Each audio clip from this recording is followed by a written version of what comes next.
March 11th, 2019. Hey everyone, as always, I'm Lighty, and I compiled a list of 10 pieces of advice I wish I had when I first started Solo Self-Found in Path of Exile. There's no secret to success in this game, and overall, just time plus effort equals results like most everything else in life. However, some of these suggestions can lead to a more, fluid and enjoyable Solo Self-Found experience for you. So, let's get started. Loot everything early on. Loot all currency until roughly level 90, including scrolls, scraps you come across. Long story short, you'll thank yourself later, and setting yourself up with a nice supply of lower tier currency will mean you won't have to worry about it later on. I tend to loot everything until my first character hits roughly 95, and later on, you might not feel like looting those scrolls every map. You might not feel like going out to get the armor scraps you're missing. So I suggest, treating yourself early on, looting all the little scraps and currencies, and later on, possibly filter them out if it feels like it's more efficient for your mapping. But early on, pick up everything. ID those rares. In Solo Self-Found, there's no way to go purchase gear or trade for it. So identifying all jewelry, helmets, boots, gloves, weapons and offhands such as Valaxes, Titan Greaves, Thicket Bows, even things you might not be using for your build necessarily, will be super beneficial for finding those life double res rares or those high PDPS weapons. You never know what you're going to play next, so it's always good to keep an eye out for everything in each slot. Once you have a good base of rares, then you can go ahead and filter them out. But I really suggest for your first character, maybe until again level like 95, pretty much try to ID most every rare. And also the alterations from vending will be very useful. People often have a tendency to over loot filter on their first character in Solo Self-Found, and this can lead to you not having a good base of currency or a good base of rares to build characters with. There's no need to rush. Take your time leveling, mapping, and crafting. There's no stop clock, there's no penalty for being slower than your favorite streamer. I'm basically a turtle when it comes to leveling week 1.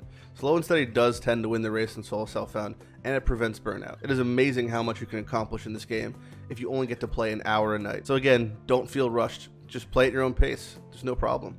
Master missions are your friend. Zana provides maps for sale, Incursion gives exclusive item mods, Bestiary in addition build enabling uniques, Betrayal's dope for almost everything, Nico feeds your sulfite addiction, enables you to delve. There's no reason to run a map without a master mission in Solo Self-Found if you have them available.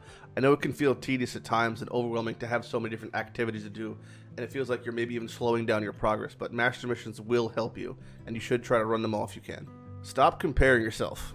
Not everyone has the same luck, time to play, or experience with Path of Exile, especially in Solo Self-Found. It's totally fine that your character may have worse gear than someone else playing the exact same build. I was possibly the best geared Herald player in Delirium without a Nebulous, so I understand your pain. There's a lot you can accomplish with minimal gear, and again, time plus effort equals results, so if you keep plugging away and you keep at it, your character will become perfect in the end, or at least close to it. Follow the drops. If you're playing your starter build and you receive a pair of 800% Facebreakers, take it as a sign to reroll into something greater. Oftentimes people get stuck with their first character, and they reroll into something and it fails as well. I would suggest following the drops you get in Solo Self-Found. You have a limited supply of items and uniques you can use, so it's best to make the best possible build out of those.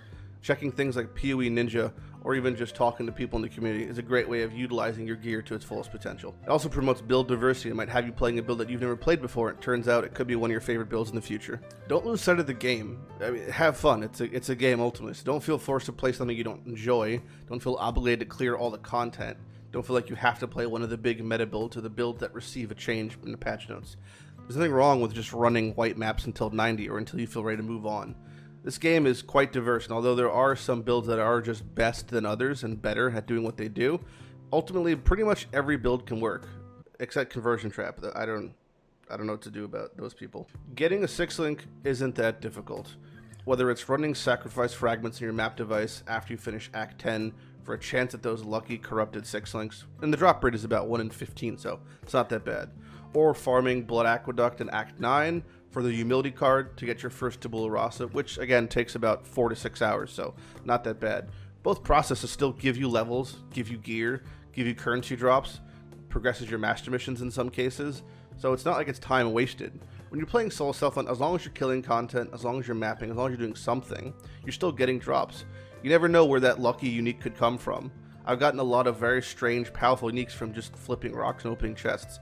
That doesn't mean every chest and rock can have a unique, and it doesn't mean you should be opening every chest and rock, but you never know. The crafting bench is key.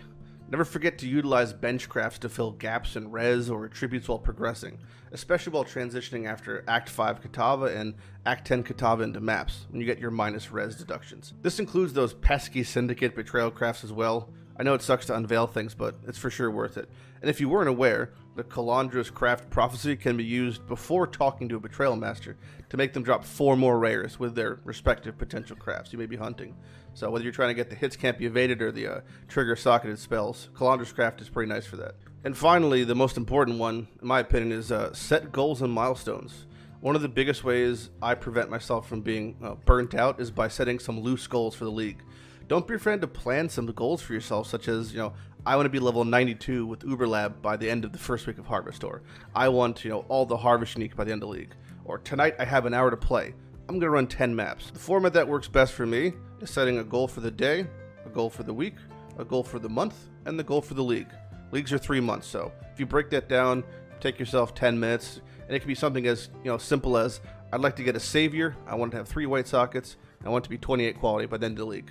And it's okay to even have lofty goals such as me. I mean, everyone knows the All for One series for the most part at this point, and my goal to get every unique in the game is probably never going to happen, but it's something I always strive to work towards. Well, that about wraps up our list of 10 pieces of advice for solo self-found players. I hope you all enjoyed the video and it proved helpful in some way. This is just not tips or tricks, just some advice I wish I heard when I was a younger man.